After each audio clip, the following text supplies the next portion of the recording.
गर्मियों की एक खुशनुमा शाम थी जब मुगलिया सल्तनत का दरबार खास बाग में सजा हुआ था। बादशाह अकबर अपने शाही तख्त पर विराजमान थे, लेकिन आज उनकी मुद्रा में शासन की गंभीरता से ज्यादा चंचलता थी। चारों ओर दरबारी दबी आवाज में फुसफुसा रहे थे, पर सबकी निगाहें सम्राट और उनके सबसे प्रिय वजीर बीरबल पर टिकी थी। बीरबल हमेशा की तरह एक किनारे खड़े मंद मंद मुस्कुरा रहे थे। अकबर ने अचानक अपनी लंबी सांस छोड़ी और बीरबल को संकेत दिया, ए वजीर आजम, मेरा मन आजकल अजीब सवालों में उलझा रहता है। मुझे लगता है कि आज दरबार की इस नीरसता को तोड़ने के लिए एक जबरदस्त पहेली होनी चाहिए।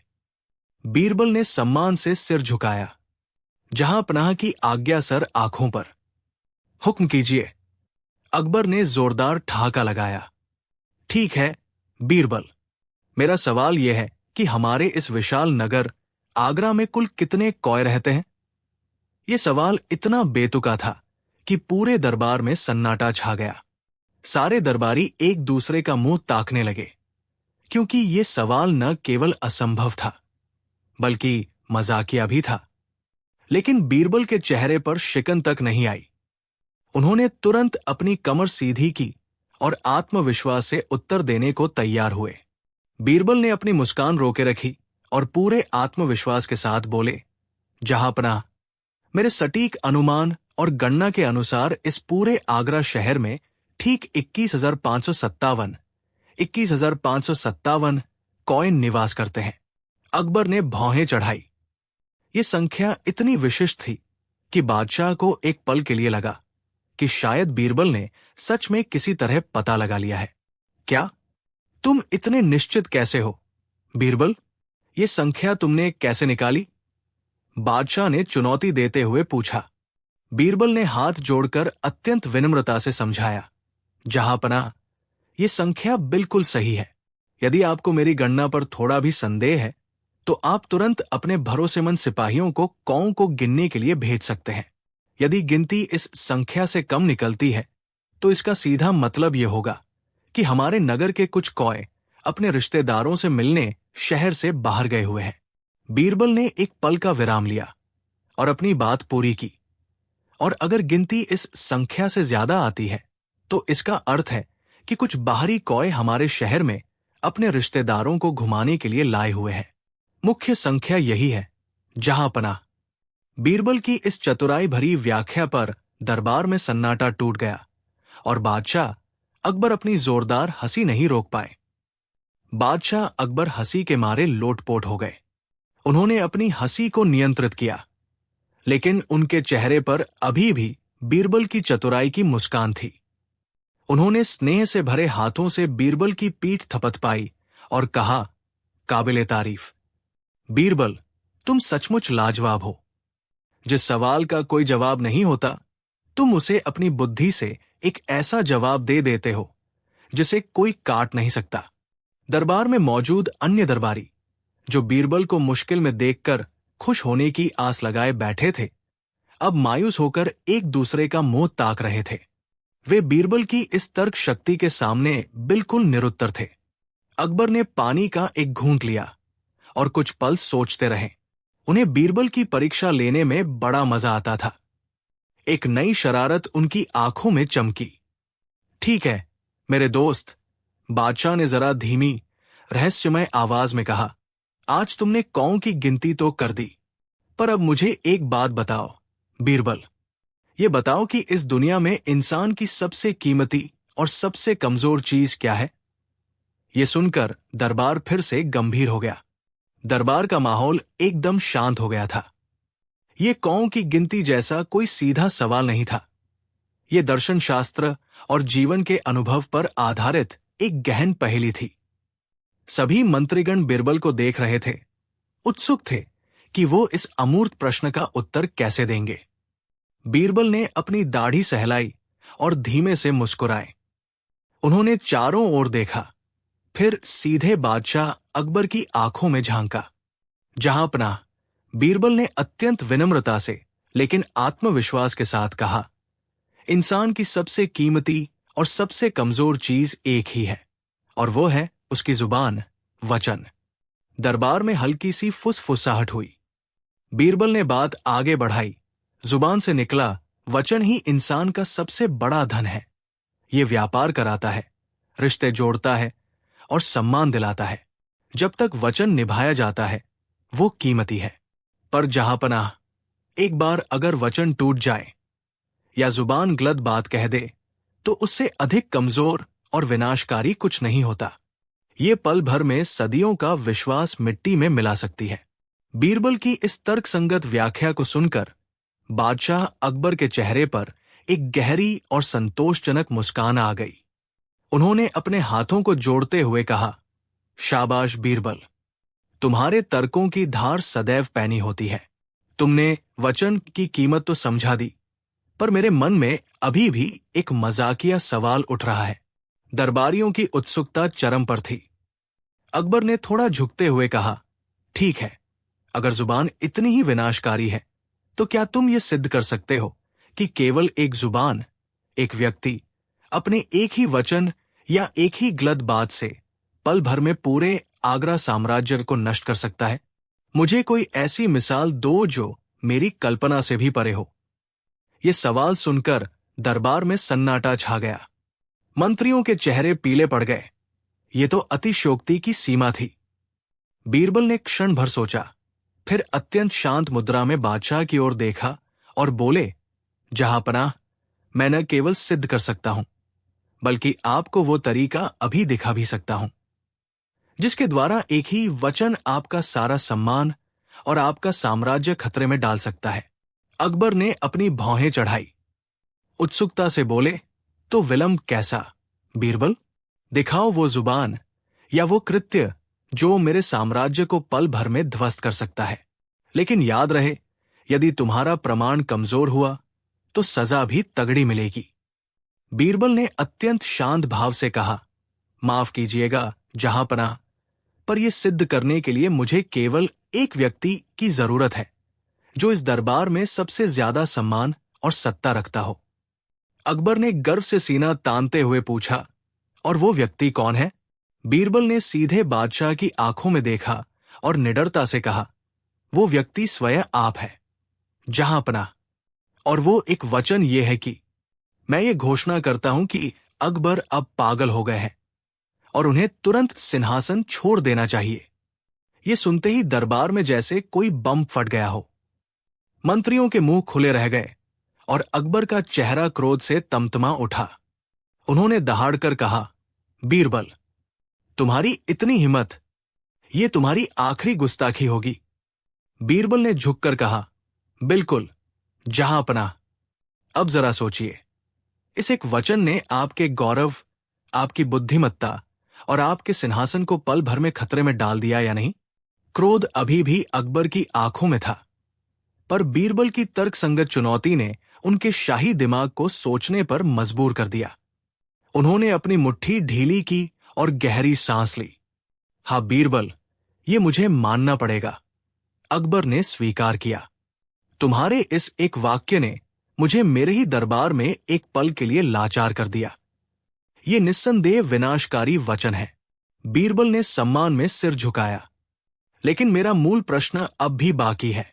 अकबर ने अपनी आवाज में उत्सुकता लाते हुए कहा, यदि ये पहला वचन इतना अधिक नकारात्मक और खतरनाक है तो वो दूसरा वचन क्या है? वो कौन सा सकारात्मक, रचनात्मक और शक्तिशाली वचन है जो इन सारे विनाश को ठीक कर सकता है? वो दूसरा वचन क्या है बीरबल? पूरा दरबार, जो अब तक स्तब्ध था, सांस रोककर उस दूसरे वचन का इंतजार करने लगा। बीरबल ने गर्व से बादशाह की ओर देखा। उन्होंने मुस्कुराकर एक ही पंक्ति में अपना अंतिम और सबसे महत्वपूर्ण उत्तर दिया। बीरबल ने सम्मानपूर्वक सम्राट की ओर देखा। उनकी आंखों में एक शांत आत्मविश्वास था, जैसे उन्हें पता था कि वो न केवल एक प्रश्न का उत्तर दे रहे हैं बल्कि जीवन का एक अनमोल रहस्य खोल रहे हैं। जहांपनाह, बीरबल ने धीमे लेकिन दृढ़ स्वर में कहा, वो दूसरा वचन, वो सकारात्मक और सबसे शक्तिशाली वचन जिससे बड़े से बड़े विनाश को भी रोका जा सकता है, जिससे अहंकार तुरंत झुक जाता है और जिससे न्याय व शांति स्थापित होती है, वो केवल एक ही है। पूरे दरबार में इतनी चुप्पी थी कि हवा की सरसराहट भी सुनी जा सकती थी। बीरबल ने अपने हाथों को जोड़कर अंतिम और निर्णायक उत्तर दिया, हुजूर, मेरी गलती हुई, मैं क्षमा चाहता हूं। यह सुनते ही अकबर के चेहरे पर एक गहरी संतुष्टि छा गई। उन्होंने अपना मुकुट थोड़ा सा झुकाकर स्वीकृति दी। वाह बीरबल, वाह! तुमने साबित कर दिया कि यदि पहले वचन में अहंकार और अस्वीकृति है, तो दूसरे वचन में विनम्रता और स्वीकृति है। एक साधारण सी स्वीकृति सारे युद्धों को तुरंत रोक सकती है। पूरा दरबार तालियों की गड़गड़ाहट से गूंज उठा और अकबर ने बीरबल को अमूल्य मोतियों का हार भेंट किया। तालियों की गड़गड़ाहट शांत हुई। अकबर अभी भी बीरबल की विनम्रता और बुद्धिमानी से बेहद प्रसन्न थे। उन्होंने अमूल्य मोतियों का हार स्वयं बीरबल के गले में पहनाया और कहा, बीरबल, तुमने फिर साबित कर दिया कि असली बल तलवार में नहीं, वाणी और समझ में होता है। अब जब गंभीर विषय समाप्त हो चुका था, तो अकबर का मन थोड़ा चंचलता की ओर मुड़ा। उन्होंने प्रेम से बीरबल को पास बुलाया और बोले, बीरबल, तुम हर गंभीर समस्या का तो हल कर देते हो, पर अब मेरा मन एक हल्के पर मुश्किल सवाल पर अटक गया है। अकबर ने खिलखिलाकर हंसते हुए दरबार की ओर देखा और अपनी मूंछ पर ताव देते हुए पूछा, मुझे बताओ बीरबल, इस पूरे ब्रह्मांड में सबसे शुद्ध मूर्खता का वजन कितना होता है? यानी यदि हम किसी परम मूर्ख व्यक्ति के सिर से उसकी मूर्खता बाहर निकालें, तो वो कितने किलोग्राम की होगी? पूरा दरबार इस बेतुके और अमूर्त सवाल पर उलझन में पड़ गया। कई दरबारी फुसफुसाए, ये कैसा प्रश्न है, इसे मापा कैसे जाए? बीरबल ने एक गहरी सांस ली, अकबर की आंखों में झांका और मुस्कुराते हुए कहा, जहांपनाह, आपकी आज्ञा सिर आंखों पर। यह सवाल जितना अजीब है, इसका जवाब भी उतना ही अचूक होगा। अगले ही पल बीरबल ने अपना जवाब देना शुरू किया। जहांपनाह, बीरबल ने अपनी बात शुरू की, अगर मूर्खता को शुद्ध रूप से मापना है, तो यह आवश्यक है कि हम उसे एक मानक से तौलें। और इस पूरे साम्राज्य में बुद्धि, न्याय और ज्ञान का सबसे बड़ा मानक कौन है? स्वयं आप। दरबार में सन्नाटा छा गया। बीरबल ने आगे कहा, हुजूर, मूर्खता उतनी ही वजनी होती है जितनी बुद्धिमत्ता। और चूंकि हम जानते हैं कि ब्रह्मांड की सबसे बड़ी बुद्धिमत्ता आपके सिर में निवास करती है, इसलिए वजन का निर्धारण भी आपके ही आधार पर होगा। बीरबल ने बड़ी गंभीरता से घोषणा की, मेरे हिसाब से परम शुद्ध मूर्खता का वजन ठीक 87 किलोग्राम होता है। अकबर ने भौहें चढ़ाई। 87 किलोग्राम? बीरबल, ये कैसा जवाब है? ये आंकड़ा कहां से आया? बीरबल ने सम्मान से सिर झुकाया। जहांपनाह, ये वजन मैंने अपनी पिछली मुलाकात पर गुप्त रूप से मापा था। ये उस शुद्ध बुद्धिमान व्यक्ति का सटीक शारीरिक वजन है जिसने ये सवाल पूछा। मूर्खता और बुद्धिमत्ता का वजन हमेशा बराबर होता है, और वो सम्राट के शरीर के भार जितना ही होता है। अकबर पहले हैरान हुए, फिर जोर से हंस पड़े।